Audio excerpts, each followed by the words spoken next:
Episode 217, the expert series with Yogi Triathletes. Welcome to the pursuit of the perfect race. I'm Coach Terry Wilson, and with each episode, I bring stories of athletes to you that share their experiences at races in order for you to learn how to have your perfect race. We will hear stories from athletes of all ages, abilities, and races of all distances. So regardless of where you fit in, there's something in there for you. Thanks for spending some time with me today. Now let the pursuit begin. Hey everybody, welcome back to the pursuit of the perfect race. Welcome back to the expert series. Today I'm talking with Yogi Triathlete, known for their podcasts, coaching, and blogging about yoga, triathlon, run, and strength training, as well as mindfulness and meditation. They also offer plant-based nutrition counseling, as well as other many things on their website. I wanted to have Jess and BJ on the show to share their knowledge about yoga and how triathletes can incorporate healthy training into their lives. I look forward to diving into their vast knowledge of yoga and much, much more that they're not really known for publicly, but on their podcast. Welcome to the show, Jess and BJ.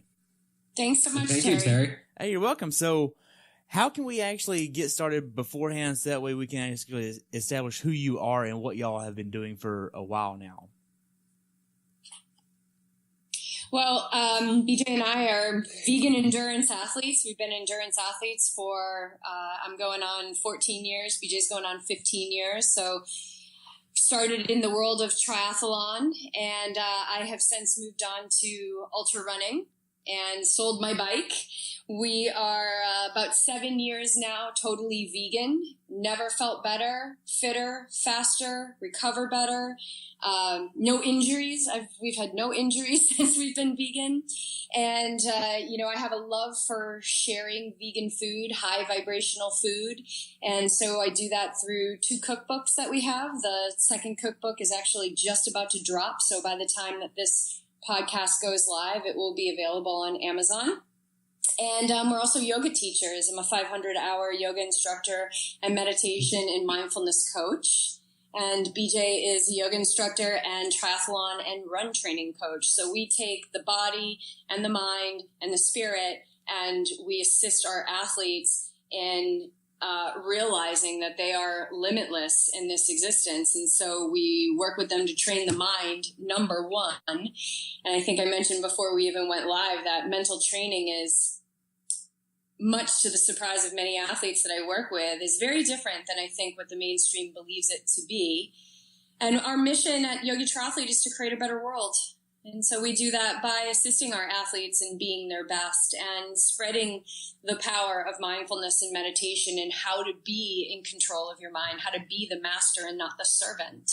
And also through plant-based, high vibrational meals. And you don't have to be vegan to work with us. You might just want to start creating more color on your plate, and we just meet you where you're at. There's no judgment. Nutrition is a very, very personal thing. I think we spend a lot of time looking outside of ourselves at research and numbers and what other people are doing. And just like power numbers on the bike, I think those are great reference points. But we have a feedback system that's 100% accurate every single time, and it's our bodies. And without being awake and being mindful in our life, we'll never be able to receive that feedback and put it into work to be our best. Wow, that's a lot more than I asked for. That was great. So that establishes how long you've been in the sport, what you're doing, where you're going, basically everything, and your stance is on mindfulness, which is perfect because I have a whole slew of questions that I've been asked to ask y'all, which is going to be fun to dive into. But awesome. I can't wait. Yeah. So to begin with, how does one benefit from yoga as a triathlete? Okay, so what people's impression, I think what people's impression of yoga is you get into a room and you sit quietly and you close your eyes and you just meditate and listen to the teacher and you might move a little bit here and there. And the yoga that we teach and the yoga that we bring into our athletes is a power flow yoga. So it focuses on the breath. Okay. So again, the same with the mindfulness and the training, the mindfulness comes first. The same with yoga. Like it's the breath first and the movement second. So if you can incorporate the breathing practice the inhaling and exhaling and tuning into the present moment. And then the pose comes after. It doesn't have to be the perfect pose, right? It can just be whatever your body looks like, whatever the feedback system is that day. But if you're focusing on the breath, you begin to tune into your body, and that awareness is 100% transferable to swimming, biking, and running. Presence that you can do in yoga goes directly to the presence you have on the swim, where you're focused on every stroke, the bike with every pedal stroke, and the run with every stride. It's a completely transferable process. So the yoga quiets the mind, or helps to quiet the mind. Yeah, and what BJ's describing with, having the ability to be fully focused on the pedal stroke or the swim stroke or the foot strike is merging awareness and activity. And that's the definition of flow. And I think that there's this belief that flow kind of happens by luck, and it doesn't. You can train yourself to live in a state of flow. So, physically though, the benefits of yoga are, this is where we started. We started with the physical practice. I've been practicing yoga since the early 1990s. So triathlon came much later for me.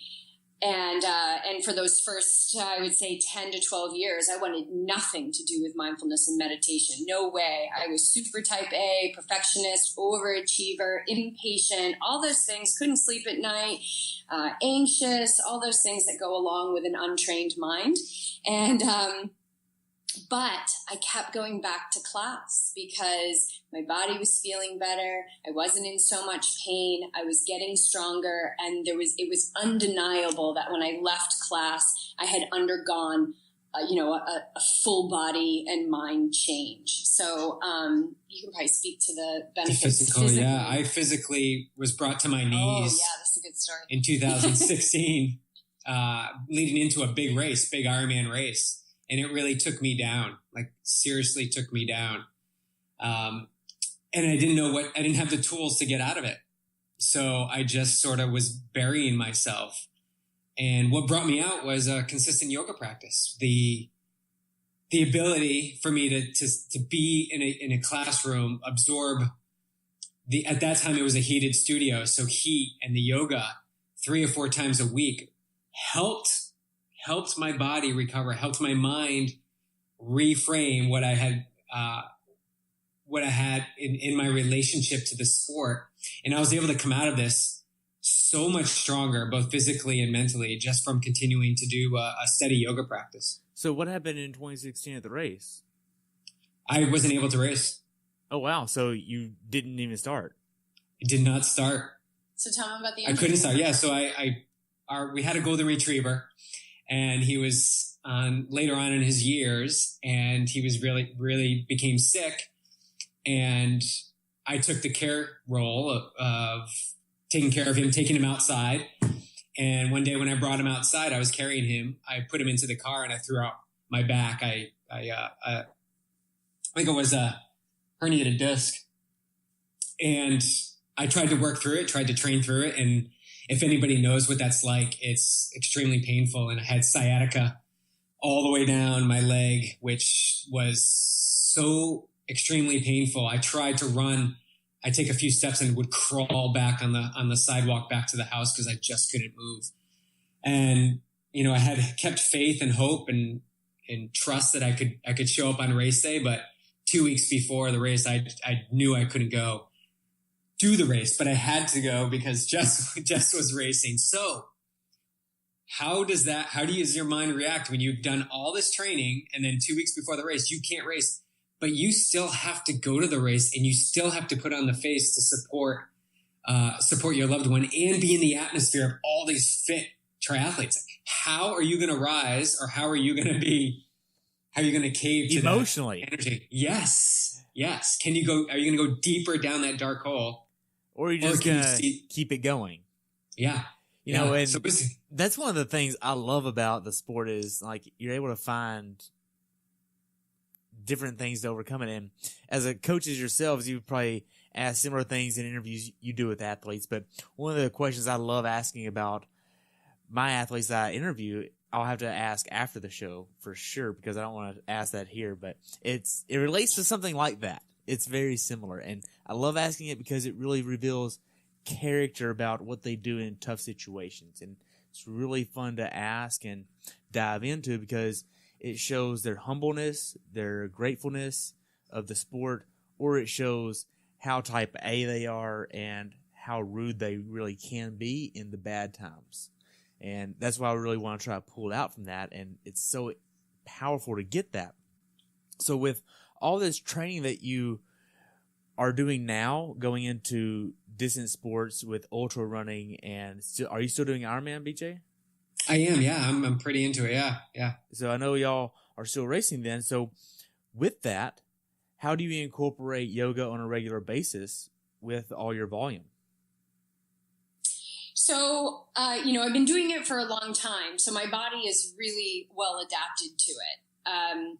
So a couple of key points in training where I do a lot of yoga is taper. So I just ran a 40-mile ultra up in Orange County, and in the 2 weeks leading up to that race, and especially race week, I did yoga 5 days that week, including 2 days before. And then the day before, I think I totally rested. I might have gone for a walk. So I wouldn't recommend that if you don't have a yoga practice to all of a sudden do yoga 5 days in your taper week. My body is well adapted to it, and I know my body so well. And so I know it asks for something, and then I give it to it. That's how I orchestrate my yoga. So, and then the other thing is coming off a race. I usually, a couple of days, I'm just doing active recovery, swimming and walking. But once the inflammation starts to come down a little bit, it's usually like really a day and a half or so, I'll start doing yoga again. And so in recovery, and right now I'm kind of going on into 3 weeks after this race, and I'm still getting back because I'm going to be training for my first 50 miler in April. And so I'm just taking my time right now. And so I'm doing yoga every single day. I've been doing yoga 7 days a week for the last couple of weeks. Now, that said, in the height of training, the least amount that I'll do it is 3 days a week. And the thing is that it's extremely important to me, so I make time for it. This whole thing about not having time is such an incredibly lame excuse because you have time for the things that are important for you. You make it a priority. Yeah, you make it a priority. That's that. It's so funny sometimes if our athletes like every now and again kind of lose their mind and tell us that they didn't have time for something, because we're like, that's so funny that you think we're gonna so the next day yoga on the plan, nothing else. Yeah. And if they skip that, the next day it's yoga again. So it's like slow down because they need to slow down, and yoga will help you slow down into that moment. So usually at the height of training, it's about 3 days a week. And then, as I'm building, as I'm tapering and recovering, it's more like 5 days a week, and sometimes it's 7 days a week. And the important thing to understand is that it doesn't have to be an hour class. It doesn't have to be at a studio. We have videos on our YouTube channel, 20 minutes, 25 minutes. We have a 10-minute road trip one where you're driving to the race and you stop because you got to go to the bathroom. There's I think it's 10 or 12 minutes that you could just roll your mat out right at the rest area. And it's so good from sitting in the car, keeping everything moving and fluid. So that's how I do it in my own practice. And it's just, I can't stress enough. It doesn't have to be at a studio with the perfect outfit. It can be in your sweaty running clothes at your house for 10 minutes. And it makes, the consistency is everything, just like with training. The consistency is everything. So a little bit, over time is where you're going to get the most success in that recipe. And I think BJ can speak to how he incorporates it in his athletes training, because he's got full-time people. We coach couples. We've got people who say they have no time. So how do you work it with the athletes? So the options of having the 20 minutes, the 30 minutes, and an hour, we have all those options for people to do yoga from our videos, but we also encourage them to get to a hot studio. If their lifestyle is that they like hot yoga, we'll continue to incorporate the hot yoga into their weekly training plan.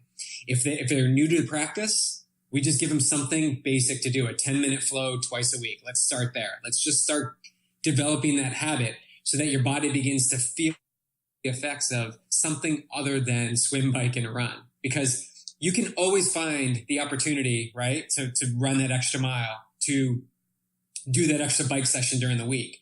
But what we like to do here is like skip that extra session and replace it with yoga, because there's no use in burying yourself in training if you're going to get injured or fatigued or to a point where you're just resisting the sessions that are coming.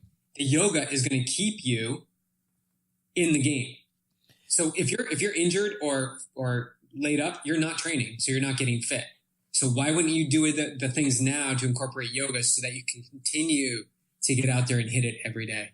Right, and I feel like it also incorporates being not only aware of your body, but it also incorporates more mental toughness along the way, because you're having to spend that time alone in your mind, but you're also focusing on yourself.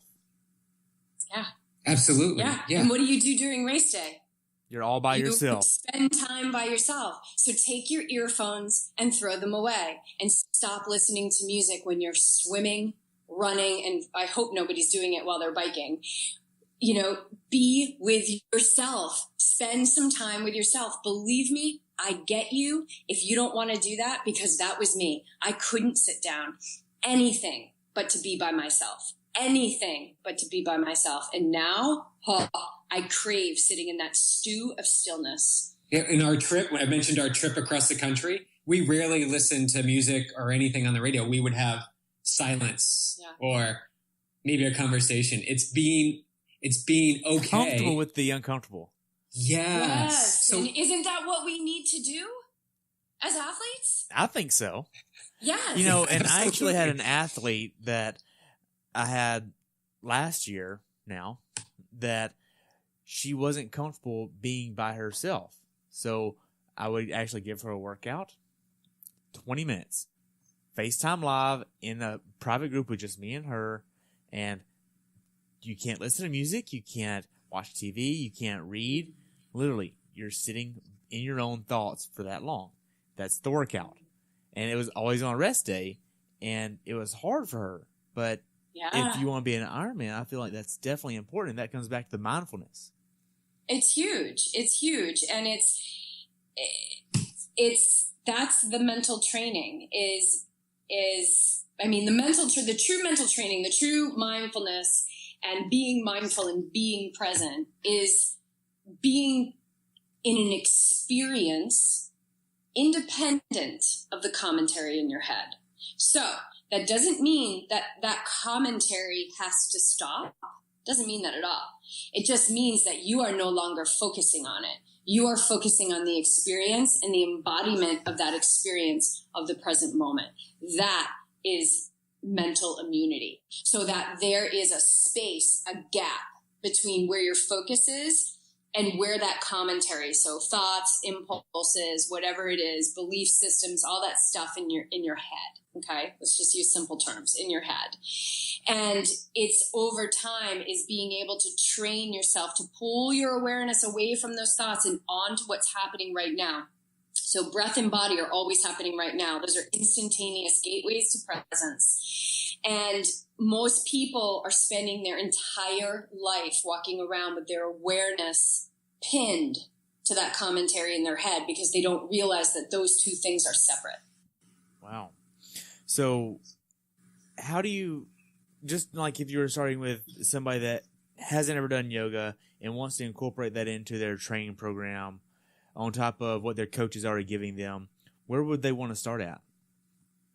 It's simple, just a downward dog. Like, are you talking specific pose? No. Like, what would you actually start with? Would you say do a certain YouTube video that you have? Yeah, we would start them with one of our videos. I would simple 10-minute video. Here's an easy flow for yoga, and it's so simple. They can do it at their home. They don't have to go to a studio. We actually encourage them to do it at home so that they're, it's time saving. It doesn't add one more step for them to drive or spend time traveling. They can just do it at home. And the feedback that we get is most of the time they want more. So the 10 minutes becomes 20 minutes. The 20 minutes becomes, an hour. And then they're like, well, I want to check out the studio I drove by. Great. Go check out the studio. We encourage you, dip those toes in the uncomfort zone and go experience it. Yeah. The more you experience it, the more you begin to form a relationship with it that is long term. It's not just that coach told me to do yoga. The feeling is now inside. I'm feeling the benefits of the yoga. I feel more calm. I'm not angry at my kids anymore. I'm in the car and I'm not screaming at the people who are cutting me off. And the yoga, if you can have that relationship with it, the yoga will continue to ground you in all the experiences that you encounter throughout your day. So yeah, and I have go ahead. So it keeps you more rooted. Oh, absolutely. For sure, yeah. I have a woman that I work with in mindfulness and meditation. So she's an athlete and she has another coach that does her swim, bike, run coaching. And then like all the athletes actually I work with, they have other coaches that do their physical coaching, because our athletes that do our physical coaching with us, they don't necessarily really need me because they have BJ and they're getting yoga and they're getting meditation on their training plan. Super scary stuff. And so I'm working with this woman with meditation and mindfulness and mental training. And she said, I'm getting this because this is the beauty about meditation. Once you can sit in that stillness, you start to commune with a higher intelligence that is you. And so she's like, I'm getting this, like, I've got to do yoga and I've never done it before. And how do I start? So I gave her some of our, she has access to our Patreon community because she's a supporter of our podcast. And so she has access to more than just the general public would have. And so she's been doing this 6-minute post-run video I've been doing. And she just texted me and she said, I know why I was being called to do yoga. And I said, why? And she said, because that 6-minute video is stretching and healing a part of my body that I have been trying to stretch and heal for over a year. Wow. Yeah. I mean, it's just so cool, right? Like we have this higher intelligence that is constantly directing us. It's like that accurate feedback system of the body. We've got that within our, how to navigate our life. And so she followed it. And now she's got this, she's finding benefit and success in an area of her body that she hadn't been able to before. So I think that's a true testament to how just a few minutes of yoga can be super helpful. Wow, and that's just 6 minutes after every workout. It's just this, and actually, after she texted me, I'd just gotten back from a run, so I'm like, I'm going to do this video, and it's me teaching it, but I'm so detached, I don't even see myself as me, it's just, that's just how it goes. You can hear your own voice, and you're okay with it. Yeah, like I'm totally okay. I love to learn from myself. I'm like, oh, that was really good. I'm like, oh, whoa, that was me. And I did it the other day, and I remember I was doing it yesterday. I was like, God, this is so good. And it's 6 minutes. Why? Everybody's got 6 minutes to do this. Wow. It's so good. So what would they need to put in the YouTube to find that 6-minute video? It's actually, that is exclusive for our Patreon members. Oh. Yes, who are supporters of the YogiTriathlete podcast. That is awesome. And that is, yes, and you should get one for your podcast because you can put up all these amazing exclusives. And I would even do one to put up for your Patreon account. If you set one up, I'd be willing to do that, so you can hold me accountable to that. Okay. Well, I'll let you know that. Patreon from Jess. So the next question is kind of interesting, and then it's what types of yoga should you do? Because there's so many different types of yoga out there.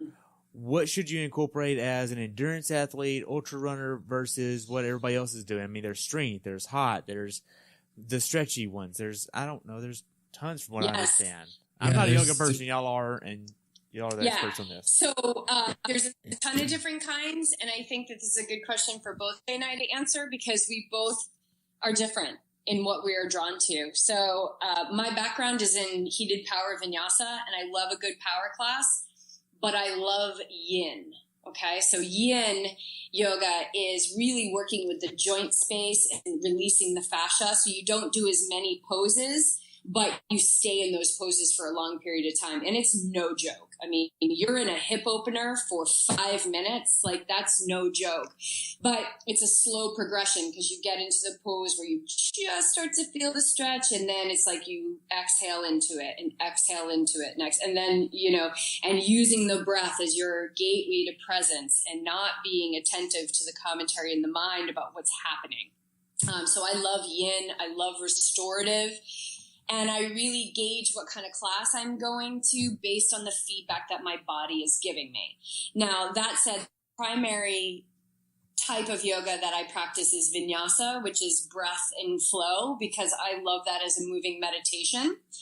And one other piece that I would recommend that every single athlete try at some point is Kundalini.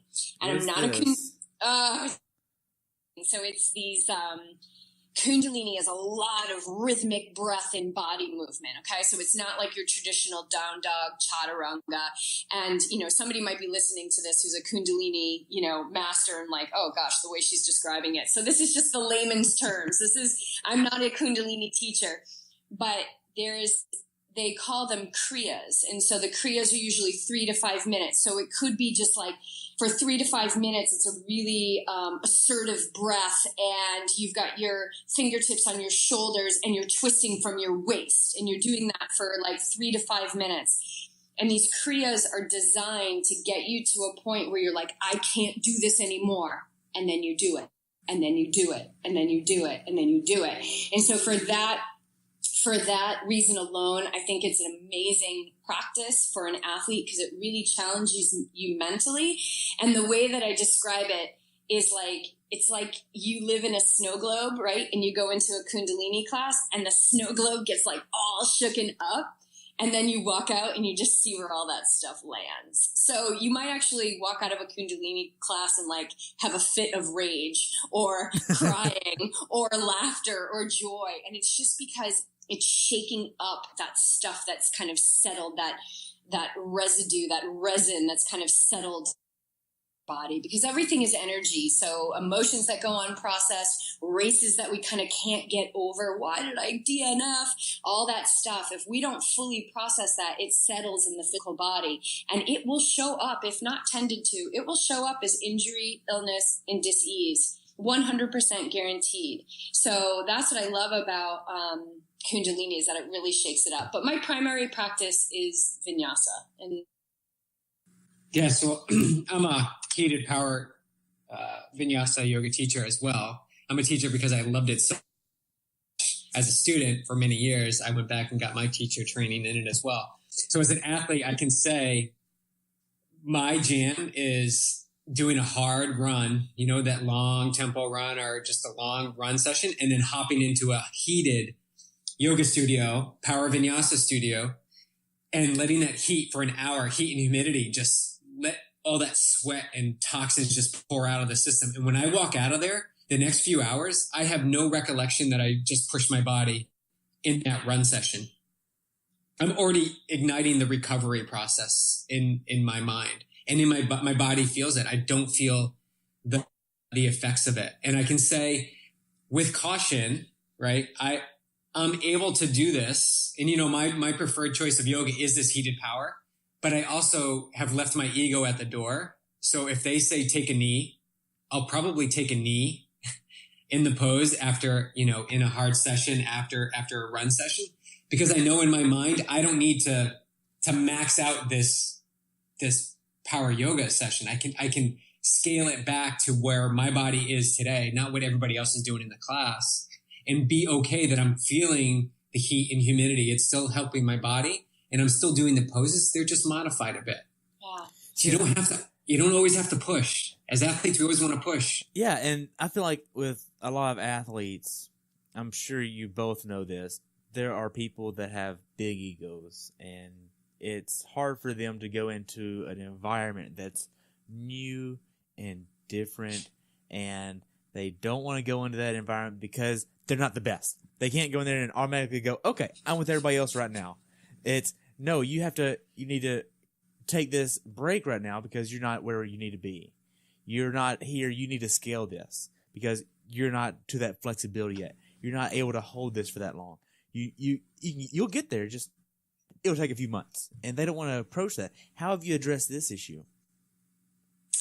Well, I see it a lot when people come to my class, and I see it with women and men, and they'll say, "Oh, this is, I'm a runner, and this is my first, I'm just getting into yoga," and so we give them the speech like, "Okay, if at any time, this is what I say, if at any time you feel like you are enduring the pose, right? This is where I think there's this misconception of mental, like what mental toughness is. Mental toughness is not enduring and pushing through. It's not. Having a well-trained mind has nothing to do with pushing through and enduring. Because when you're pushing through and you're enduring, you're waiting for the moment to end. There is no mastery in that whatsoever. That's a very spiritually immature mindset, because the present moment is all you have. And so you are completely disregarding the sacredness of this gift of life that you're being given in this moment, because all you want is that moment to end. All you want is to get to the finish line. All you want is to get off the bike. All you want is for this Warrior 2 to end. And you're just waiting for the next moment. You're waiting for change, and you're wishing for another now. And that is a practice that will create neural pathways in your brain that will never allow you to live in a contented state. You will never be able to live with being okay with what's coming at you if you are practicing wishing for another now. So what is your definition of mental grit then? So anybody can push through. That's the human condition. We're hardwired to survive. So if you're pushing through and you're enduring, well, that's great. You're human, right? Like, we're hardwired. We have a survival system. It is our nature to survive. But we're not doing it with the mind of a master. So the mind of the master is riding that center line, okay? Being in the experience of now, when the waves of life are coming up and down and crashing over us. So you get off you're a fast swimmer, and you're on the bike, and there's a whole bunch of people passing you, right? And so a lot of people will push too hard. We see this all the time. Everybody pushes too hard on the bike, and then they're walking the marathon, and then they're not happy with that because they went too hard on the bike. But the fact was that they were completely so unaware of the present moment, and so here's that question you were asking me, like, where their ability was. They're so completely removed from the truth of being able to accept the truth of that moment that they push too hard, and then they sabotage their whole race. So the mind of a master is welcoming all things, is being one with all things, being unshakable.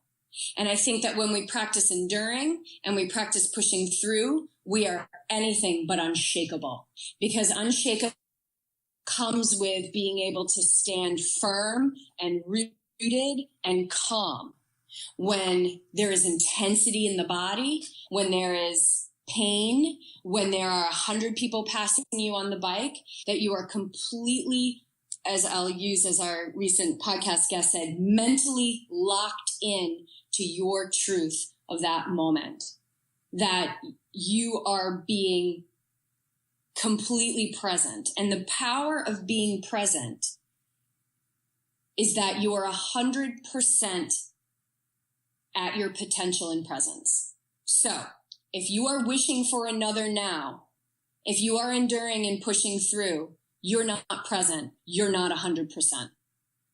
So pushing through and enduring a moment is not necessarily being what you want to be on race day in a race. Or your life. Or training. Your life. Like, what happens when the bank account falls into the negative? What happens? Are you unshakable, or are you freaking out? Are you fearful? Are you living? Because this is how people create more of what they don't want in their life, right? Because it's the feeling that is the creation. So if people are passing you on the bike and you're pissed and you're feeling unworthy and all of that, you are creating more of that, because it's the feeling that is your manifestation. It's the feeling that is paving the way for the life situations that are coming at you. Okay. Now, if you're on that bike and you're present And you know that when I'm present, I'm 100% available because I've spent the last year training my mind to be away from the commentary in my head and into the experience of the present moment. Those people are going to go by and you're going to be completely unshakable, totally undisturbed because they are not your concern. And you know that you are 100% available, and 99% of the people out there racing with you are not 100% available because they're in the past about getting punched on the switch. They're in the future about, oh my God, my knee's going to hurt on the run, or my watts aren't what they should be, or my Garmin isn't recording my numbers. They're not 100% present, so they're not 100% at their potential. And that's true mental immunity, is being trained so that your awareness is where you want it to be, where it's aligning up with your greatest goals. And that is the only place where we're going to really be able to step into that limitless living that we know, we hear about it all the time. There are no limits. There are no limits. Well, the only place that there's no limits is in the neural training, in our mind training. And that has everything to do with presence. And it kind of goes back to what BJ was saying about checking the ego at the door. You need to do that in a day-to-day basis as well, and especially at races. Don't bring your ego into the game, because if you do, you're going to suffer in the long run. Yeah, but don't expect that your ego is going to be checked at the door if you're not practicing checking your ego at the door. Right. Yeah, you can't show up on race day and be like, okay, it's checked. I checked it. I didn't put it in with the bags. All my bags are checked, but my ego's out there. Right. Like you have to do the work leading into every day in training. When you show up at the pool, are you looking at the person in the next lane when you're supposed to be at, a certain pace, and now you're picking it up because they're going faster? Now you need to go faster. You know that's fun, though. That's fun. I've done that. Sure. I've done that. But is that part of the bigger goal? Like, what is your goal? I think there's a time and place for that, though. There has to be. Yeah. That's play. And it's okay to be competitive, but what is your relationship to competitiveness? What is it? What's underneath it? So I can tell you, years of working with athletes, it is epidemic that we have unworthiness issues. So if that's what's fueling your competitiveness, okay, that's been a good motivator, but that's not sustainable. So let's heal the unworthiness so that your power is at 100%. Yeah, if you're looking at that swimmer in the next lane saying like, oh, I can go that fast, I know I can, and you're pushing and going out of your zone because you want to do it, you want to show them or show yourself that you can do it, that's the wrong reason. That's the wrong reason to be doing that. Now, if you want to showcase that you're confident in your ability and you be like, I can go hang with this guy for 50 and then I'm going to back it off because I know that my workout is more important than what this guy's got. And this guy isn't even racing the race I have in 2 weeks. He's a master swimmer. I'm a triathlete. What am I even thinking, right? All right. So you go and get that 50 in and then you back off. And now that shows that you have the power of the mind to be like, I know I can do it. I did it. And I'm just going to back off because I can. I'm running the show, not my mind. I'm running it. Right. Yeah. I like how you touched on this unworthiness issue because, I've interviewed over 200 interviews of athletes, and it really is like this overarching, or not really overarching, more like underlining issue of we're all trying to do this because we want to feel valued. We want to feel like we're doing something right. It's like, we want that person to finally come up to us and say, you know what? Hey, Jess, I'm proud of you. I'm really proud of you. You did a great job out there today. Good job. And you actually take that in and go, wow, thank you for saying that. Now I'm good. But I feel like we're all trying to get that with somebody in our mind or something. How did you find this unworthiness issue come about? Where did you first think of this? Because I was living it. And it wasn't until, and both BJ and I have lived it. And it wasn't until I really started to take my yoga practice. I met a yoga teacher that became my mentor, that became the man that I trained under, the one that BJ trained under. And our yoga training was very non-traditional. Our yoga training was not about the angle of your back foot in Warrior One. Our yoga training was steeped in understanding the ego and how it works and how it wants to keep you in conflict and how it keeps you separate from others. And so once I started to look at my ego and look at the things that they put us in a lot of very uncomfortable, very safe, but very uncomfortable experiences in yoga teacher training.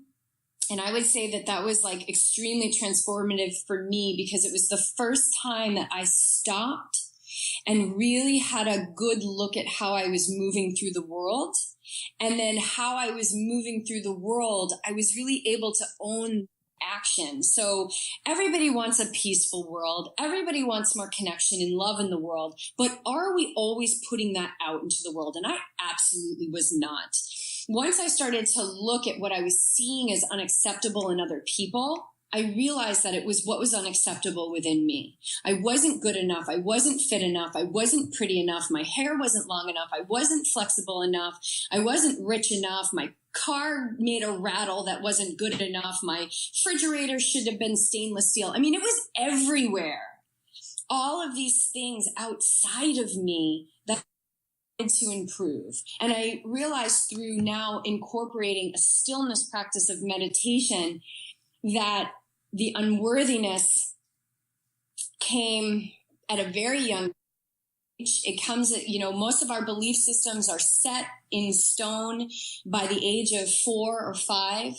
And it happened, it started at a very young age. I just remember these really just a few experiences in my life that, made me feel bad, that I never was able to heal, and created patterns and belief systems about those. But it wasn't until I stopped and got still.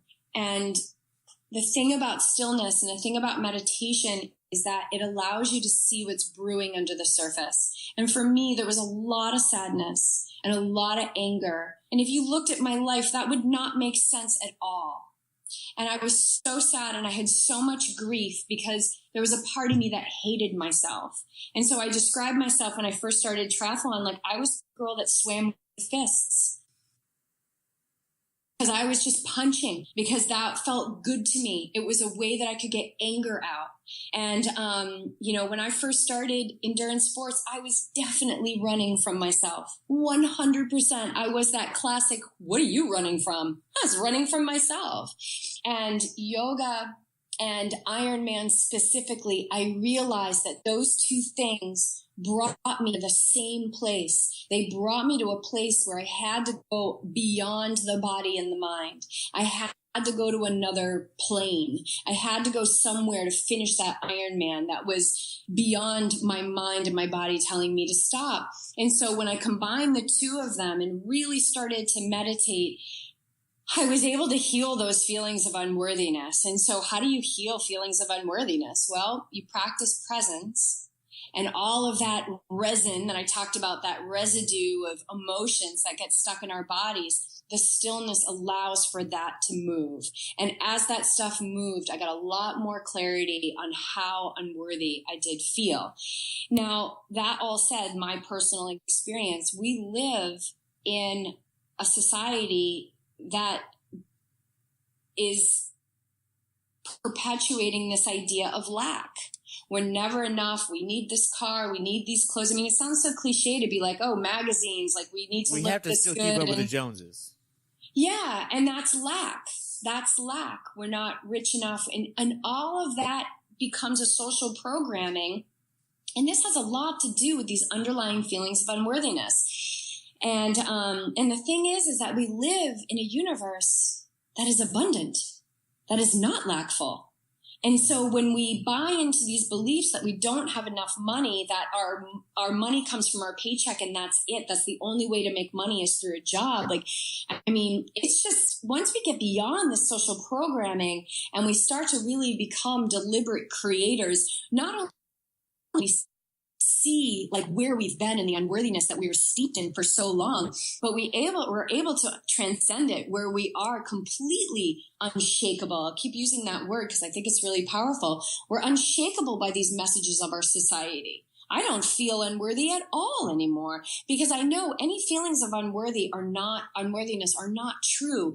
They are messages from the ego, and that ego is there to keep me in conflict. And that ego is not who I am, so I don't have to listen to those messages. Wow. Okay, that was a lot. I think just in that one time you were talking, I took like a page of notes. Man, that was awesome. Okay. BJ, do you want to add anything? Yeah, I mean, I think you've been really coming up to this stuff in the last couple of years. Yeah. Like I shouldn't say like every, but like most triathletes, I've got dreams of going to Kona.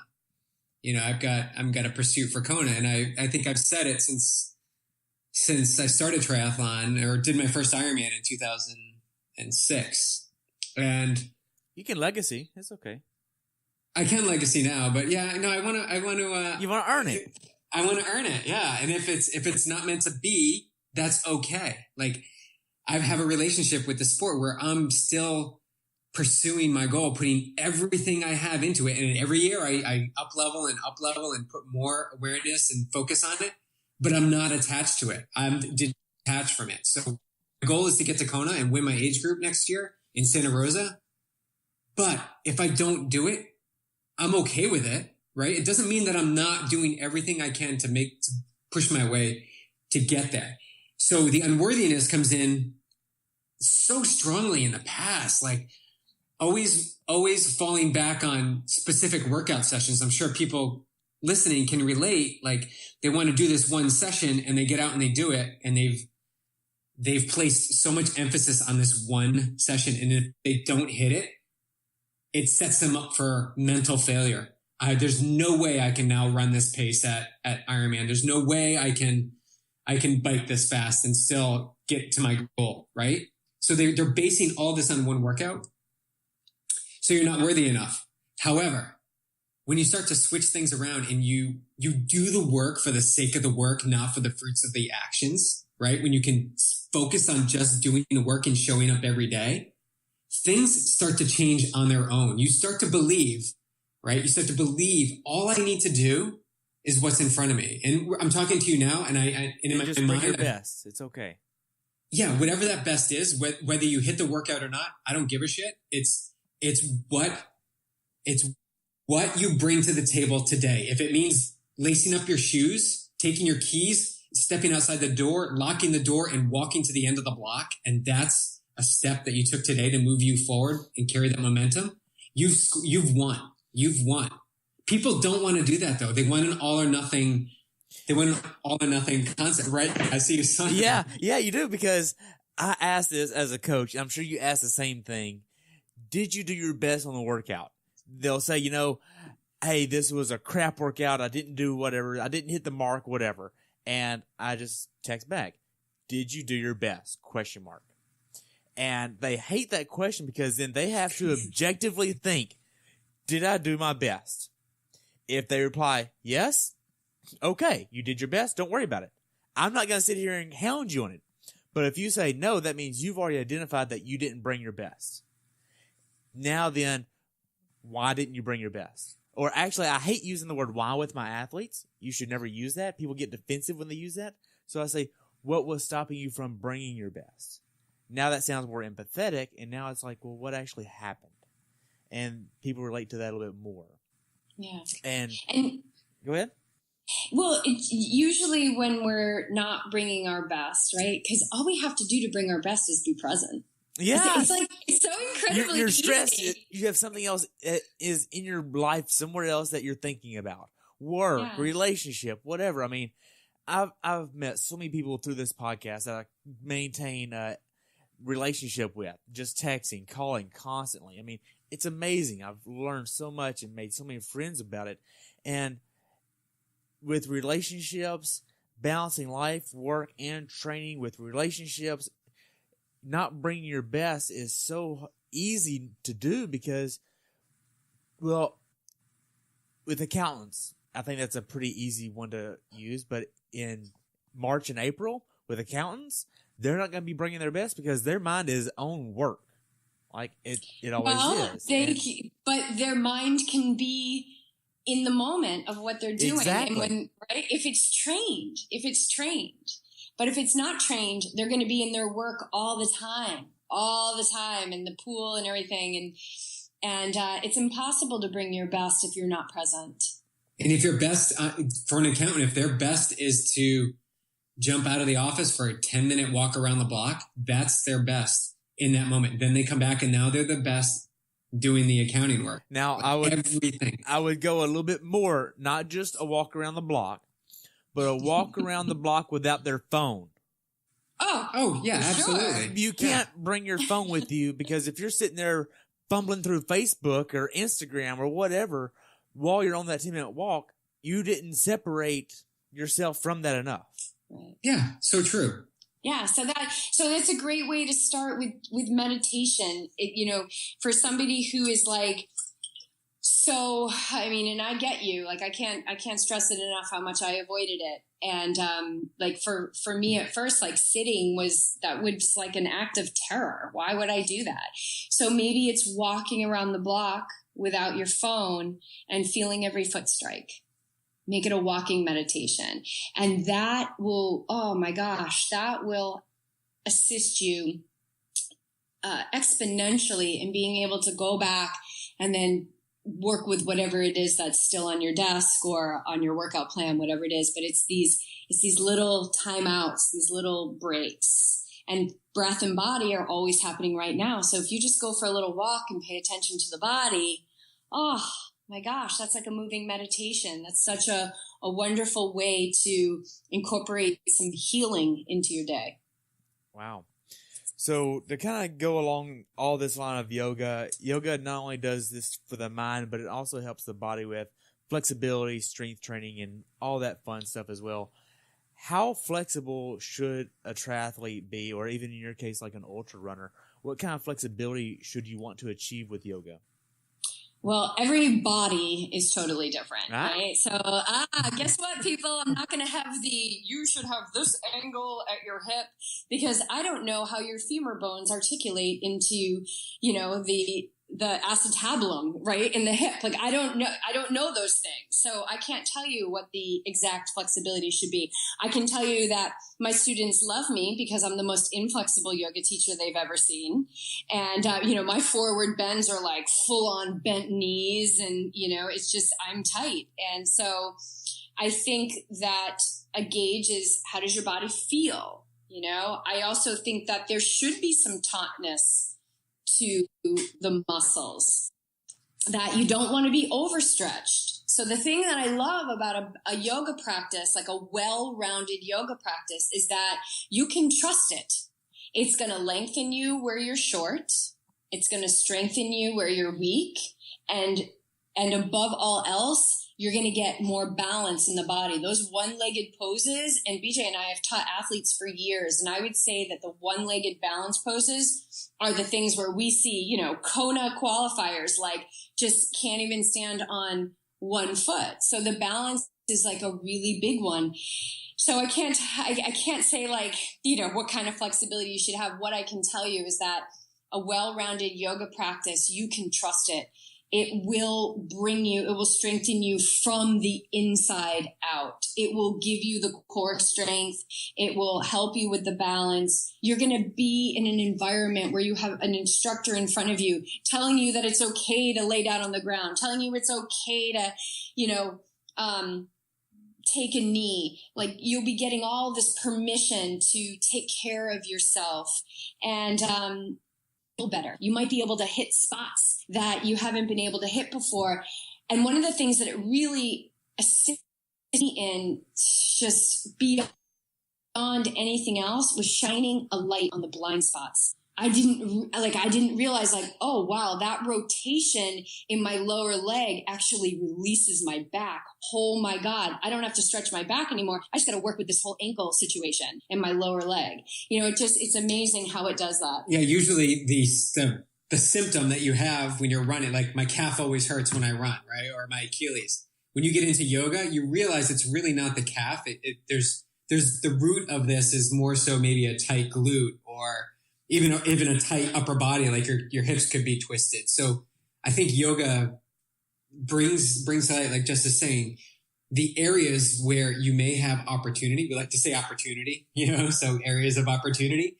It's not so much where you're feeling the pain. It's more so how your body is, your full body is moving through the practice. So it's going to showcase things in other areas that when you twist one way or twist another way, it sort of releases that sensation that you're having. So it's usually not the root where you see the symptom. Wow. So what do you feel like most people think they are doing right, but they're actually doing it wrong when it comes to yoga? Going too hard. They're not focusing on the breath. They're grunting. They're enduring. Let's go back to the enduring. They're enduring the pose. They're trying to grit their way through it. It's like, I can hold this longer than anybody. And they're like breathing heavy, and you see them shaking, and they're like, and they're so tense. It's just focus on your breath. Like, come back to the breath. So to answer your question, they go way too hard. They have this mindset that that yoga is a competition, that there's a correct way and a wrong way, when there's no way. It's everything goes in yoga. It's show up and breathe. If you can breathe, you can do yoga. And when you come back to the breath, and this is something I speak to my students a lot, and I'll put them in Warrior 2, and I'll put them in Warrior 2 with the arms out, and we'll stand there for a minute. I love what you'll say sometimes. What? About how it's like an undetermined. Oh yeah. All right. So Warrior 2, and I'll be like, we're going to be here for an undetermined amount of time. Just see how the mind likes to work with that. That could be 30 seconds. That could be, 2 minutes. It doesn't matter. I don't want you. Your mind is going to want to go there, and I'll speak to it because I can see people starting to fidget. But if you just come back to the breath, time is irrelevant. If you're just following the breath in and the breath out, all you have is that breath in the moment. The same thing goes when you're busting out that last 10K of the marathon and an Ironman, and you're struggling, your foot strike is heavy, your hips are hurting, your legs are dead, you've got stomach issues. All you have to worry about is that next breath. If you can focus on the next breath, that's presence. And then the next breath. And then the next breath. And you just keep taking it breath by breath. And eventually you get to that finish line and the time has passed. I can tell you the last 2-3 years I've been racing triathlon, the 10 to 12 hour races I do are all meditations. It's a day-long meditation. I take each breath as it comes, each moment, and more, Terry, I can recall almost every single section of the course. Like, I can remember moments so well because I was so present. I can remember how I felt. And that comes back to your question in yoga. When people want to grunt through and endure, step back and embrace the sensation you're feeling. Fully embrace it. Like a dessert, like your favorite dessert. You want to eat every scoop. Like, oh, it's so good. Get into that Warrior 2 and really feel your arms starting to burn. Feel the thoughts that are coming into your mind to drop your arms. Fully embrace that sensation. It really grounds you in the moment. And the huge mental training piece in that is practice not responding to all of the impulses of the mind. That's huge. But you've got to balance that with, are you waiting for change? Are you waiting for this moment to end? So if you're breathing calmly and your shoulders are on, there's flames coming off them. They're so on fire. And everything is saying, drop the arms, right? Like that central governor coming in, drop the arms. If you can remain calm, practice being calm and not responding to the impulses of your mind, you make huge strides in becoming that master and no longer the servant. Wow. So with all of this, it seems like you have to know to literally take your type A personality and get rid of it and just be more present. No, you don't want to get rid of it. The type A personality is the best. It can be used because to your advantage. The type A personality, I love working with, I work with Ultraman athletes, Kona people, Ironman beginners, ultra runners. I work with so many people, and I love the super type A's because they're just like, they're like, they've done everything.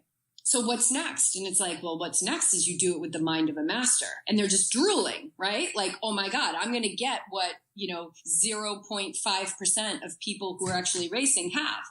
And so they just hang on every word, and you tell them to do something and they will do it because they've got the will and the discipline.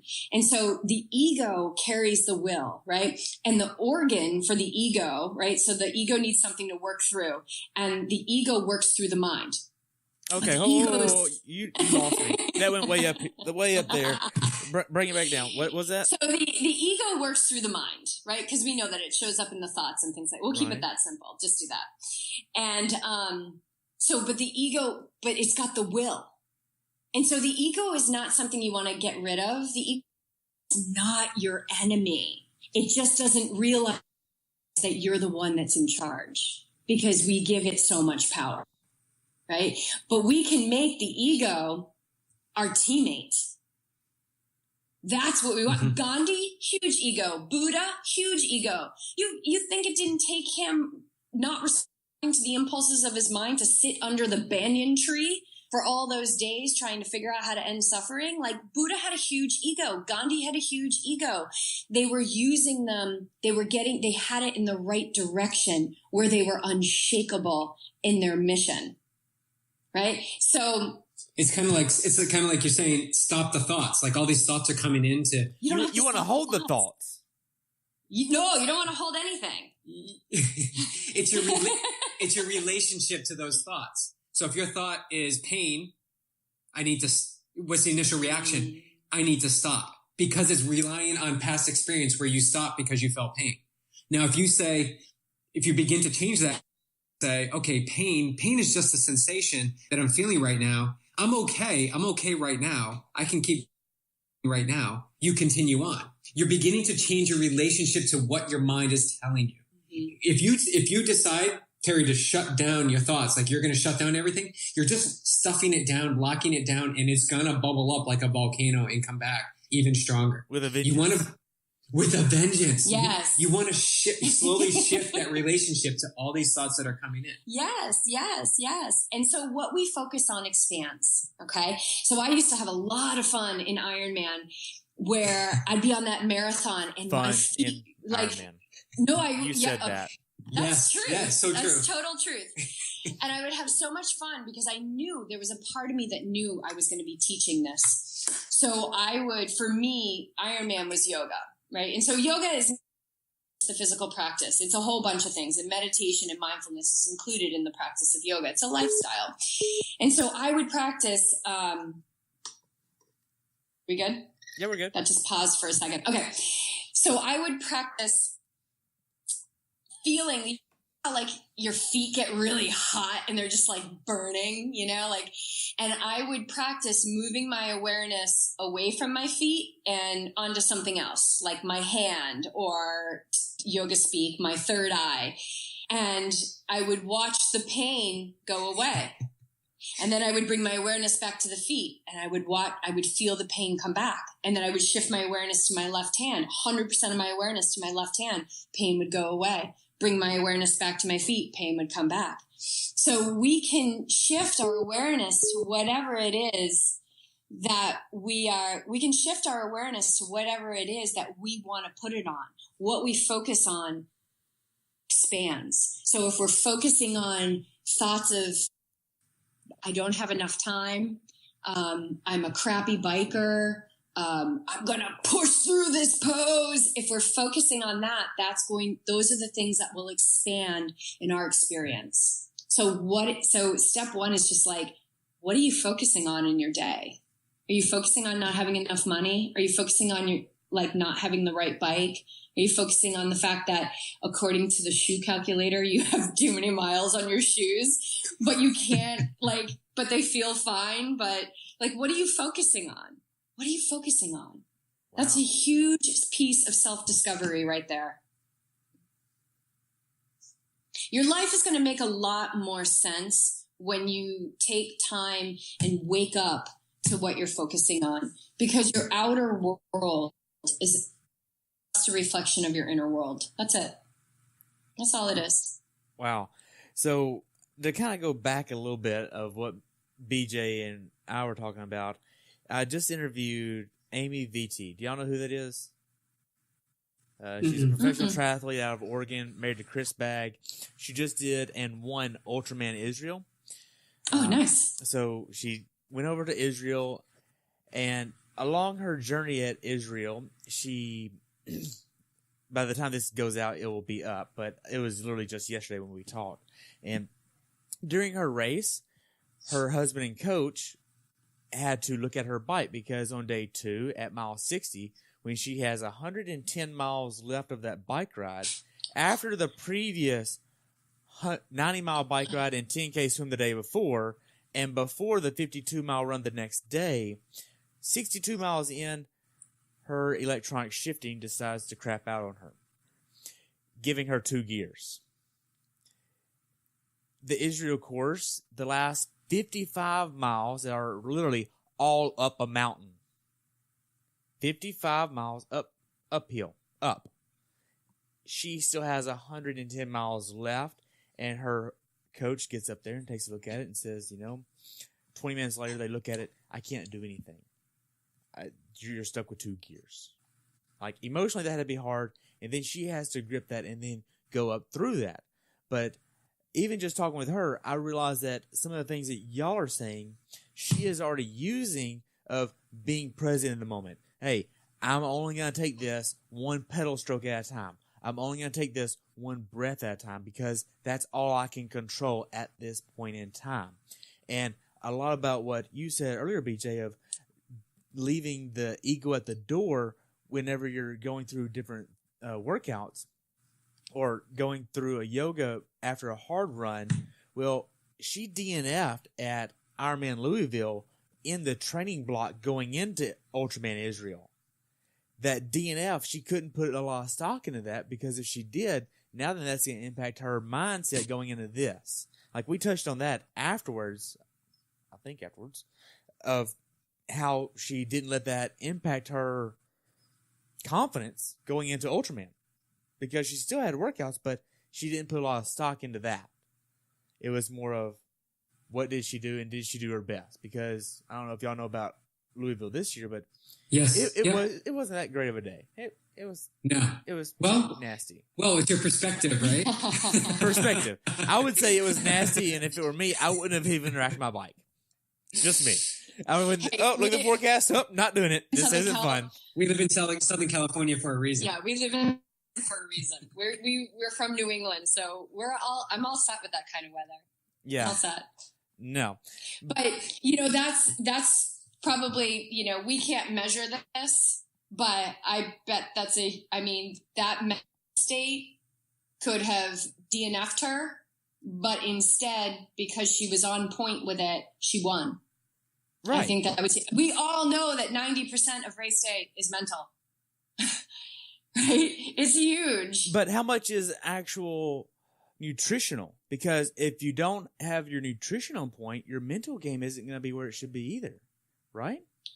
Well, I might go off the rails here, but that's fine. That's if you believe that you are your body. What do you mean? You are your body? You're not your body. So anything that happens on race day, if you believe that you're going to have intestinal issues and cramps and things aren't going right, and back to what Jess was saying, what you focus on expands, that's going to expand. If you have sensation or you have a gut issue, you get present and you're in the moment and you say, okay, I'm feeling, got a sloshy gut. What do I need to do?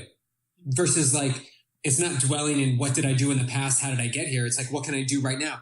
Do I need to check the ego and do I need to walk the next 2 miles to let things work itself out? That's being a master. That's showing up in that experience and saying, oh, I need to do these 2 miles and look at it as opportunity. These 2 miles, I get to cool down. I get to take in fluids. I get to work this stuff out. Then I get to hammer the next whatever rest of the race. Do you see it as opportunity or do you see it as something that is happening to you? So is it happening to you or happening for you? And without the mental game, without the ability to be present, right? So the mental is going to lead the nutritional success Because, like, okay, for example, I just did this ultra a couple weeks ago and I was on schedule. I've got a regimen. I'm not a stupid athlete. I drink every 10 to 15 minutes. I eat every 45 minutes ish. But my body giving me the feedback in that moment, because I'm present, is really who's in charge of what the nutrition is. But I'm stocked. I got everything I need. And there was one point probably around like mile 33 where I was just about to eat and I put my hand on the food and my body was like, no food. I don't want any food. And I felt sick all of a sudden. And it was like this reaction from putting my hand on the gel. It was like, no food. And I was like, all right, body, that's cool. Yeah, I won't feed you right now. And so I gave it about, and then I drank a little bit of water and then some salt, and it was like, felt like that was good and that got absorbed. And then I actually started taking these cacao beans, which we get from, I told you, this cloud forest in Guatemala, these sacred ceremonial cacao beans that they use for meditation, healing. So I love those. That's what the Aztecs used. It's like the chia for the tarahumara, the cacao for the Mayans. And I use that in the last part of this race because they have a natural oil to them. And I knew that, that coat my belly and make it feel better. That you have to be really mindful because you want to chew them all up. And so I was flexible with my plan. I didn't take in that 100 or so calories from the gel. I gave it time. I took in the beans, and then I was able to accelerate at the end of the race. So without the awareness, without the mental, acuity, it's everything. It's the base. It's the base for your nutritional success. Yeah, absolutely. You need your body to be fueled. It's a temple, and you need it to be fueled. Absolutely. But to kind of give you an easy answer of when I said you're not your body, like when we talk about our hands, we say, oh, my hand or my hair, my eyes or my feet. If it was who we were, we would say I hand, I feet, I eyes. But it's not. They're things we have. It's not who we are. Who we are is that greater intelligence. And that greater intelligence controls everything, including the function of the body. So you can tap into that higher intelligence. You're racing, you're training, you're living and transacting in this life on a whole other plane. I mean, this is really what we call the awake and ready life, that you are awake and you are ready for whatever it is that's going to come, because there are going to be waves crashing over you for the rest of your life as long as you're in human body. And it's how are you responding to those waves? Because when we get caught up, when we get, oh my God, my stomach, oh my foot, the water temperature. The water temperature. The water temperature. Oh my gosh. That is such a waste of energy. It is such or a the waste weather of in energy. general.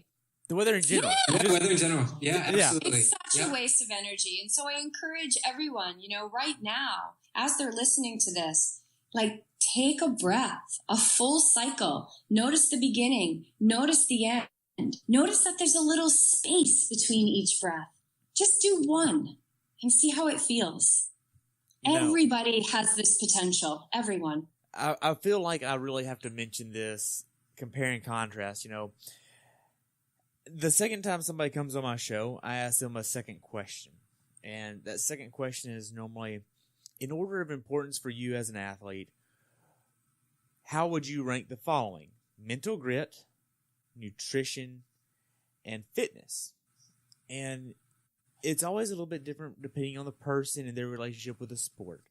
In episode 143, I interviewed Missy Norcross for the second time. She had just won the overall division, the overall age group division, because that's all there was, as a first place female at the main 70.3 at Ironman. She won it, so she has a little bit of prestige there. She also got her Kona slot at Lake Placid this year. Phenomenal athlete, phenomenal human being. Very humble, very gracious. Love her and her family. Great person. Her answer was nutrition, nutrition, nutrition. It's all about nutrition. However, take the very next episode that y'all listened to with Rory at Utah's Toughest. His nutrition plan was far from perfect, much less even planned. He didn't care about nutrition at all. No, nothing at all. Like, it's pretty crazy what he did. If I remember right, I think it was gas station gummy bears or gummy worms. Yep. Sour Patch Kids. Yeah, You Sour were Patch sarcastic. Kids. Yeah, so something crazy. And I'll just eat whatever. It doesn't really matter. But where was his fitness? Okay. His fitness, pretty much non-existent. He just went into it and said, okay, we'll just go into this. I mean, but now then you compare those two episodes and it's like, well, what is it really? Does she have the mental grit that she doesn't really know about, that she is unaware that she has? Or maybe is nutrition really important that Rory really needed the nutrition, but he just gritted through that, or what you would call endured through it? So how would you take that information? Well, I would want to, Rory is a good athlete, right? He's an established athlete. He's pretty good. So does he have the mental confidence that he can be okay no matter what he puts in his body? And is he willing to detach from not finishing the race and being okay because he didn't have a set nutrition plan, right? I don't know what his mental state is at that point. And the first guest, who she's all about nutrition, her mental game may be locked in. Her mental game may already be her default. Her default may already be like, I'm doing this, I'm winning it, it doesn't matter. So I don't even consider that. So if you're talking about fitness and nutrition, those, it all comes down to pacing and nutrition a lot of times for those people that are still working on their mental game. She may already have that mental piece locked down. So she's like, nutrition, because if you don't have your nutrition locked in, if you don't have that confidence in what you're putting in your body, your fitness means nothing. Absolutely nothing. You can't show up on race day and use your fitness if you don't have your mindset, your nutrition dialed in, and proper pacing established. The fitness means nothing. Yet everybody focuses on the fitness, the volume, the numbers, and sometimes they don't even know why they're doing it. How many watts can you push? How long can you push it? What's your FTP? What's your pace at? It means nothing. When you show up on race day, it's you against yourself. It's you against yourself. Get out there, get the work done. It may not be, you may have a plan. Everybody knows this. That's this thing. You may have a plan, but most of the time it doesn't flow through that plan. So yeah, I think Rory, I was there. I had a similar nutrition plan. I had just come off Ironman Mount Tremblant the weekend before. So I was doing back-to-back races. Utah's toughest. I did one loop of the run, but I'll be back next year. But I knew I had the fitness. So here's my mental state. I knew I had the fitness. I didn't do any training that whole week, just led up to it. And then all I did was focus on my Ironman nutrition. Just listen to my body. If it says stop at this gas station that Warrior was at and take in cola, then take in cola. And that's what I did. And it's having the mindset established so that no matter what wave comes up, you can determine what's going to be best for your body. And I would agree with her that nutrition is important. And it sounds like she already had the mental game locked down, in my opinion. If she's winning and she's a Kona, and I'm just making an assumption here. I don't know her personally. I think that the cool thing about podcasting and sharing stories and asking these same questions to all your guests is that you get people's perspectives. Okay. And so our perspective is a faculty of our mind that allows us to be unique. So you and I could look at the same thing and describe two totally different things because you have your perspective and I have my perspective. And that is so awesome too. Yes. And that we can do that we have our perspectives. Yeah. Yes. So in essence, when we see people arguing about things or, politics is a really great one to look at. When I look at that, I just go, oh, look at all those people just sharing their perspectives. Like they're just sharing perspective. And if we look at life that way, there actually is no right or wrong ever with anything. And that's why when you asked us about what we see athletes doing right or wrong in a class, we're like, nothing, there's nothing you can do right or wrong because everything is applied to your individual, unique journey. So, it might be nutrition. It might be the mental game, whatever it is, It's, are you aware of what it is that's important to you? And are you constantly being in curiosity about what is important to you? And if you have really hard limits on those things, because if I say nutrition, and I just have a hard limit on that, I'm closing down the potential to be like, oh, wait a minute. Oh boy, meditation and mindfulness, that actually might trump everything. So, when BJ and I hit the road, BJ mentioned that we were on the road, but we had actually sold our house, got rid of everything we owned, and moved into our Honda Fit in 2016. And we lived on the road for 6 months. And we just wanted to raise awareness that living a more vibrant life is within reach for everyone, whatever that meant. He made it sound like some road trip across the state. It was a road trip. He did not allude to the fact that y'all sold everything and moved across the country. Yes, yeah. And quit his corporate job, left the paycheck behind. And the point of sharing this is that every morning we would wake up, because we were living, we had so much fear available for us to be buying into. Like, what did we do? And every day we would just say, all channels open, all channels open, all channels open. And if we all adopted this mindset of just all channels open, then we would be able to look at the podcast where it's nutrition heavy and look at the podcast as like, nutrition doesn't really matter. And look at the podcast and say, oh my God, it's the mental game. And if we have all channels open, we can kind of take all that information in and then pull the things that resonate with us and then create what's best for us. So it's like, what resonates with you? That's the most important thing, because the answer is not outside of you. And I love the podcasting medium because we get to share stories and we get to share perspectives. And it's the wildest thing. And you might get it too. Like, where we get listeners that say, oh my God, that one podcast, she said that. And I'm like, oh my God, I remember that. Like, that didn't really hit me as deep. So it's what resonates with you, and take all that stuff in your sport that resonates with you, all those things, and then make your own stew, make your own perfect recipe.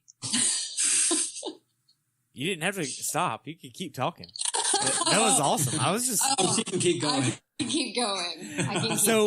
To mention the podcast, I know you've had 130-something episodes so far. You've had people on like Mike Riley, the president of USA Triathlon. You've had on...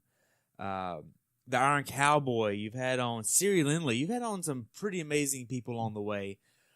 What all are some big takeaways that you've actually learned through interviewing all these people?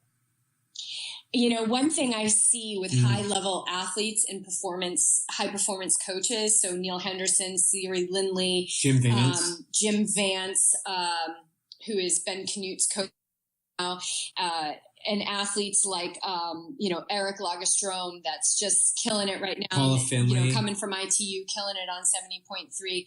They all have this ability to be present. They all are very skillful at present moment awareness. And so that wasn't something I don't know but I just kept seeing it as we, the ultra runners that we've interviewed, these high level, high performing athletes. And this is probably the girl that won Ultraman Israel.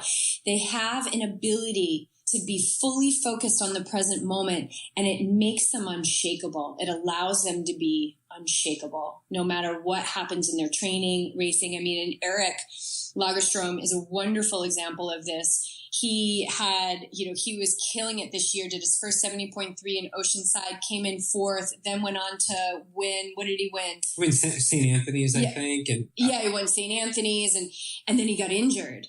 And it was like, oh, whoa, he just had all this incredible momentum. But knowing Eric, I know that he's like, okay, where's my opportunity? Because he knows that what he focuses on expands. And so he just took the things that he loves. He loves making videos, and he took what he could do within his injury. He could swim, and he kind of left the triathlon world and just trained and did what he loved and was just not caught up in all of the negativity that could go around of halting his season and being injured, but stayed in the present moment and decided what he was going to focus on. Now, do you feel like being that you mentioned someone that got injured, like Jan Frodeno, if I said that wrong, I'm sorry, but he also got injured right after World 70.3. Mm-hmm. Do you feel like he is taking the same approach to that? I mean, without talking to him?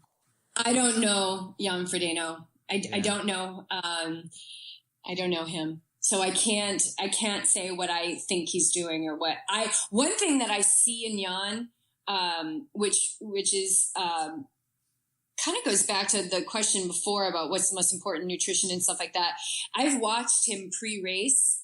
He's very meticulous. I mean, he is checking the screws on his bike. He is looking at how it's wrecked. I mean, the guy is so meticulous. And so with that, he's definitely got presence. And so I've seen that in him because I've watched him like before races and things like that, just, when he's racing local. And, that's the thing that I wanted to say is that you can think that nutrition is important, but you can't not do the physical. You know what I mean? Like you gotta do the work.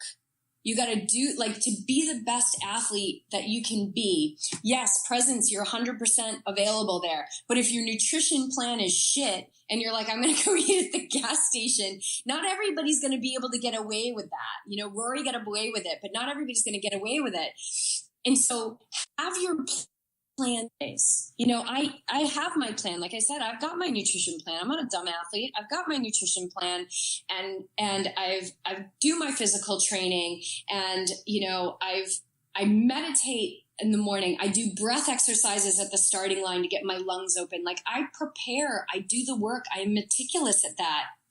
But so what I see with Jan is that, he does all the work leading up to it to provide himself the greatest success on that day.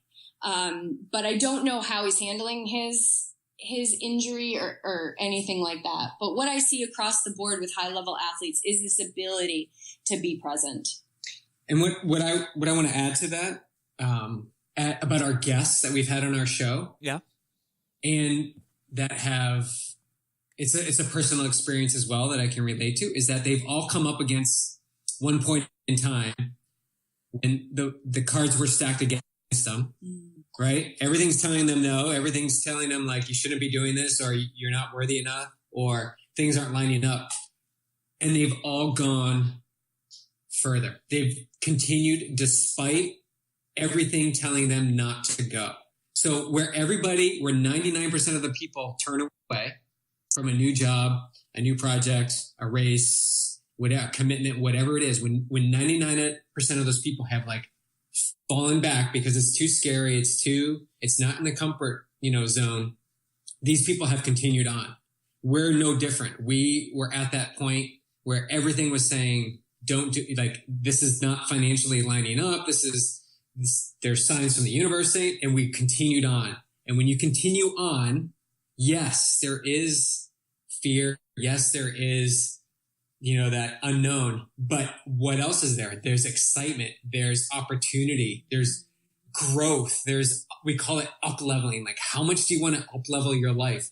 And I would not exchange anything that we did over the past 3 years for the experience that we were able to attain and to grow what we've done together and continue to grow on a daily basis. And all of our podcast guests have had that in some aspect. So I think that's an important piece, not just the athletes, but the moms and the regular people that are out there just taking that step, putting employees' paychecks, pulling it out of their 401k just to keep the business going. Like, that's what it takes. So if everybody's like, I want some of that, I wish I could do that, you need to keep going. You need to keep going. And I think it can be, I love that. But I don't want anybody to be confused that, like, when you keep going, which is what we did, like when everything on paper was like, oh my God, go get jobs. You guys are insane. What are you trying to do with YogiTriathlete? We knew in our hearts, this is what we were supposed to do. You had a clear vision of what it was going to look like in 3 or 4 years. Yeah. Well, and we believed that the message that create a better world is an important one, and so, but I want to make the distinction of, like, are we pushing through, right? Because it takes mental grit to get through to walk the gauntlet. And so the example I use is like a warrior, right? So let's look at like Gladiator with Russell Crowe, right? So when he's going into battle, he's not freaking out, right? He's going into intensity. He is going into the battle of his life where he could lose his life, but he's calm. And that's the well-trained mind.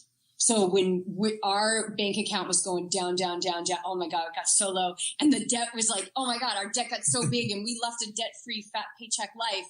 We were calm. We were calm because we work every day. We do the work, we show up, and we train our minds. And we were calm and we were steadfast in our belief that what we were doing was our purpose on this earth. Wow, that is pretty freaking awesome.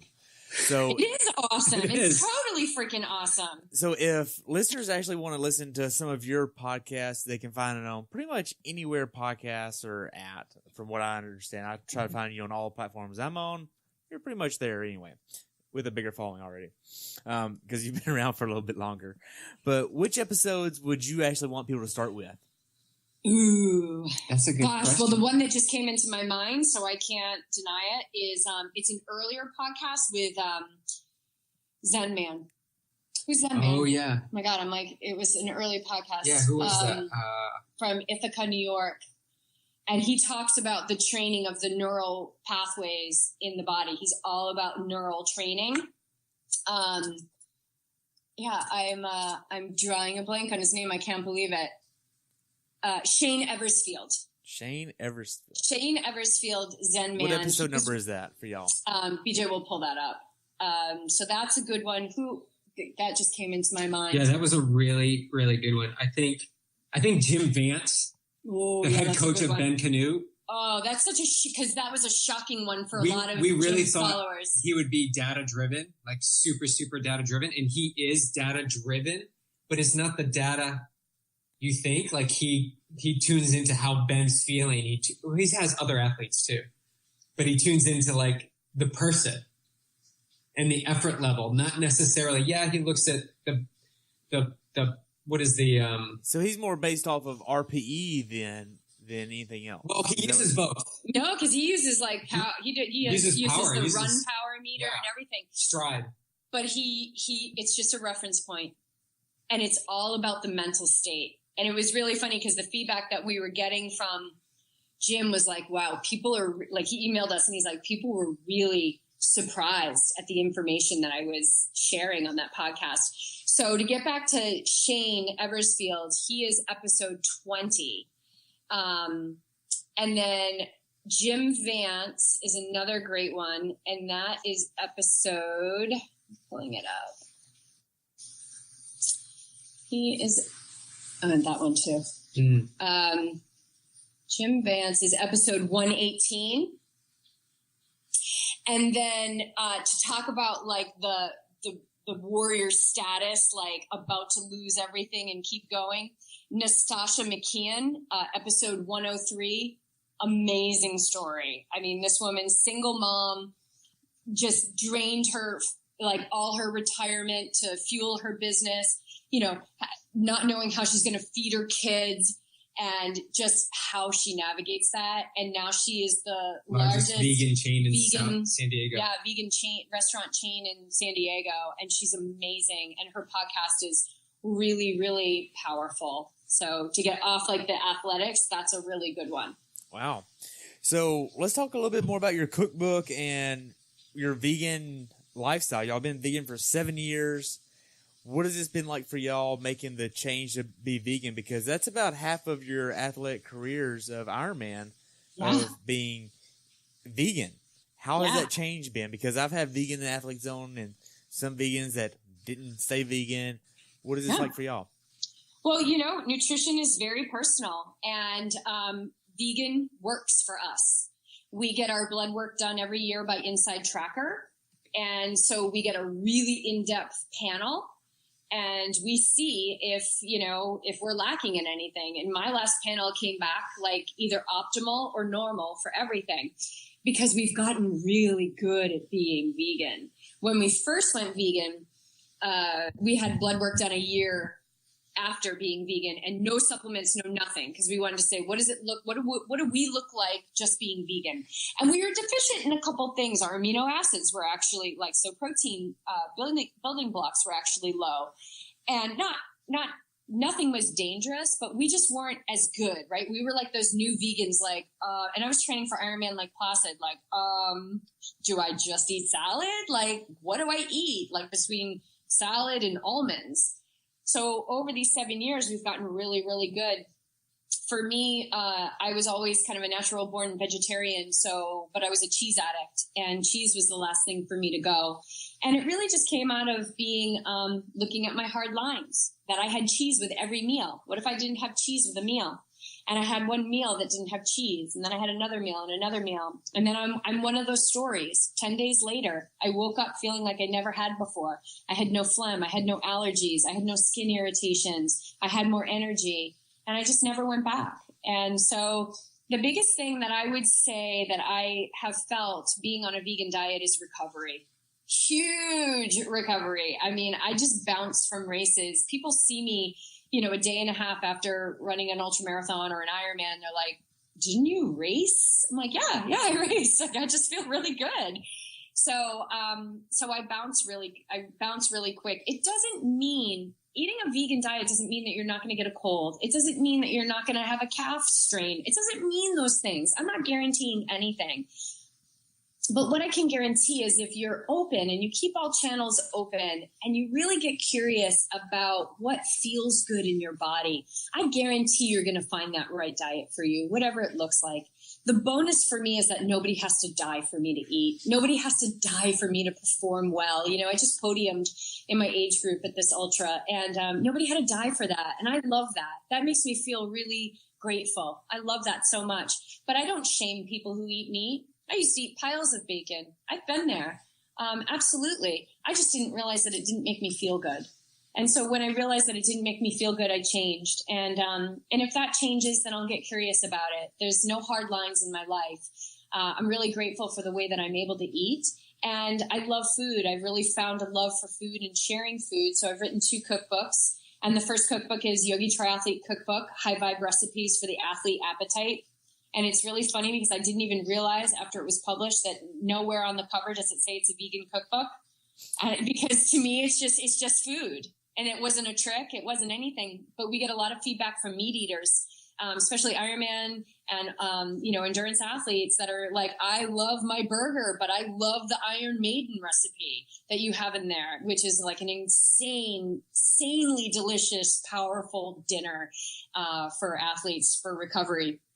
And then the second cookbook, which is just about to drop, is High Vibe Pie. And it's a 10 recipe all pizzas, because we know that athletes love pizza, but these pizzas are killer pizzas. I mean, we have a butternut, a Brussels sprout, butternut squash, coconut bacon pizza that is just, people just love it. I thought you were a vegan and now you're talking about bacon again. Coconut bacon. Coconut bacon. I'm unfamiliar with this term. It's made with coconut. It's made with coconut flakes, but it's got the bacon taste. People love it. They love the coconut bacon. I have a dessert pie in there, which is like a dessert pizza, which is like on a scone-like crust with a sweet macadamia and cashew nut ricotta and topped with fresh blackberries. I mean, it's so killer. I did recipe testing with some of my ultra runner friends, and I brought them, and we were just putting them down in the parking lot at the trailhead. So they've been tested by athletes and friends, and we've got all sauces and toppings and all those additional recipes in it as well. So High Vibe Pie, Pizza Night Finally Done Right. And that's going to be on Amazon? Yep. Pizza doesn't have to be a junk food. I mean, this pizza is killer. It's really good the next day too. Yeah, it's really, really good. And you're going to have more than you need. You will not be hungry. So that's kind of my story. Yeah, I have always been looking. When we moved to Boulder in 2001, so we moved to Boulder from New England. I'd always been searching for the healthiest diet, and I was an athlete. I played basketball and went to the gym and lifted weights. But when we moved to Boulder, obviously triathlon is a hotbed there. You can't deny it. And after the first 6 months, I was doing my first ultra mountain bike race in Vail with, 14,000 feet of elevation gain coming from sea level. And, obviously you need to fuel well. And so I'm always on the path of what is good fuel. And at that time, I was eating a lot of chicken, a lot of eggs, a lot of brown rice, the simple things. And things began to change when I read Scott Jurek's book, Eat and Run, or what is it called? It's I think it's Eat and Run. I think it's Eat and Run. And it just showed that you could perform well on a plant-based diet. Now, I didn't make that shift. I'm not a person who can just cold turkey it. I slowly made the shift. I stopped the chicken and I went to lean beef.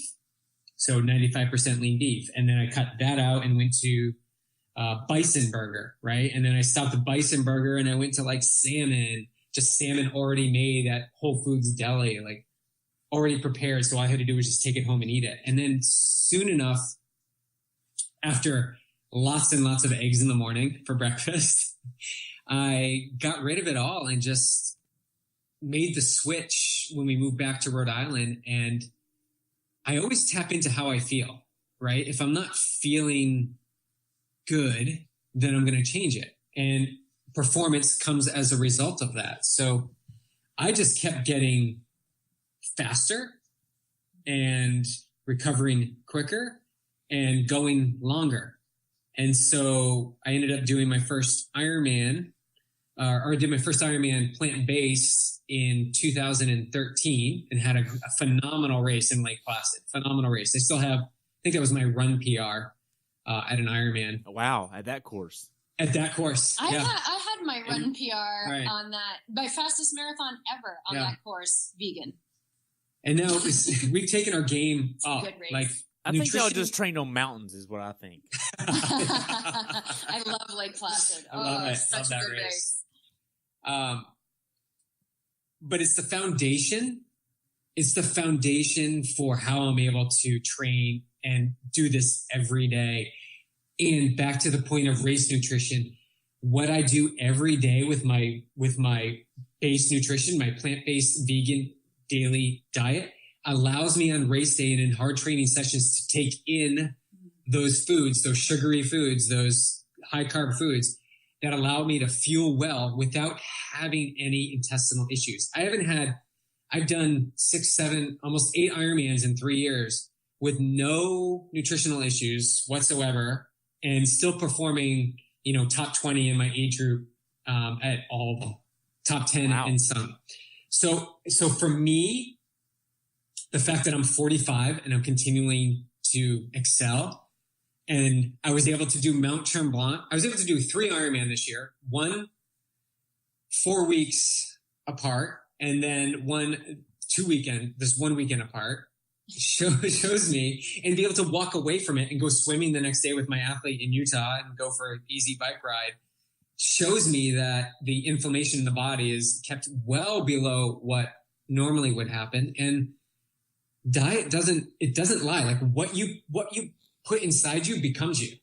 So if everything that's going inside me is high vibe food, I'm going to be a high vibe athlete. And it goes back to that belief again, Terry, the belief that all of this stuff that goes in me is fueling me. And back to Jess's point, because the endurance and the nutrition quality was high priority for me. Now it's about the animals. Now I don't have to, no animals have to suffer to help me get across that finish line. It doesn't have to happen. And so I choose, me personally, I choose not to indulge in those other food items. I choose to indulge in plant-based foods that make me feel vibrant, aware, awake, and ready, and crushing races week after week. Right. I mean, I could play the whole devil's advocate of, well, there's not enough protein in that, but I feel like there really is, and people just don't want to search in the right places to get it and use that as a crutch. Well, there's protein in everything. And so protein deficiency is actually a caloric deficiency. It's like if you're not getting enough calories, then maybe you would not have enough protein. But we are so incredibly protein obsessed in this society, yet nobody is protein deficient. We're getting way too much protein. What we are severely deficient in is fiber. And, fiber is now a nutrient of concern with the Dietary Guidelines Commission, because 97% of Americans are fiber deficient, and fiber has so much to do with the health of your gut. And a plant-based diet obviously is super high in fiber because there's no fiber in animal products, none, zero. And man-made products for the most part. What do you mean man-made products? Yes, like, processed. You process, yeah. Yeah. Like Whole Foods plant-based is where you're going to get your big bang. And that has so much to do with a healthy microbiome. And a healthy microbiome, like when you have a healthy gut on race day, like BJ said, you're able to take in that load because your body's not still trying to process the steak that it ate 3 days ago, because that takes a long time to move through your system. Like my system is super clear. And like BJ, I've had no nutritional issues since 2008 when I did my first Ironman. Wow. I came into this interview with an idea of where I wanted to go with it and what I wanted to get out of it. And I've just been blown away by how much more I got from this than what I expected, to be completely honest. Like, I came in here with a list of 15 questions about different things. And within the first 2 questions, y'all just answered all of it. And I'm like, okay, well, this is going to get interesting. Like, I've just been having to, make this up on the go, and this has been awesome. Like, this is going to be like a damn near 2-hour episode of learning about all this fun stuff. I've enjoyed this. This has been phenomenal. Thank you so much. Thank you so much. Thank you, it is because, we weren't dictated by that bank account, and we just kept going and we just kept breathing. Like, we are serving our purpose on this earth, and it's so incredibly powerful. And, what you see is what you get. Like, the smiles are real. We are living an extremely joyful, beautiful life. And, we are so, so grateful. And it's because we believe that, we are worthy. We are worthy. It is our divine right to be abundant and joyful and healthy and happy, and to just really be able to serve a purpose in the world. So thank you so much for letting us be on the show. We could do this all day long. We love it. We love just sharing our knowledge. Yeah, and keep sharing with your podcast. Like, the podcast medium is just so powerful, and you can interview the same guests that we have and come out with a different conversation than a third person could. So just continue to share that message. Continue what you're doing. Continue to share people's stories and real life experiences, because what your listeners are finding is that this can happen to me too. This is happening to all these people. Why can't it happen to me? I'm totally, completely, 100% worthy of it as well. Wow. Well, thank y'all so much. I've enjoyed it. And so to wrap up the episode, I always like to ask this final big question. Being that y'all have a podcast with over 130 episodes, who do y'all want to have on the podcast that y'all haven't yet?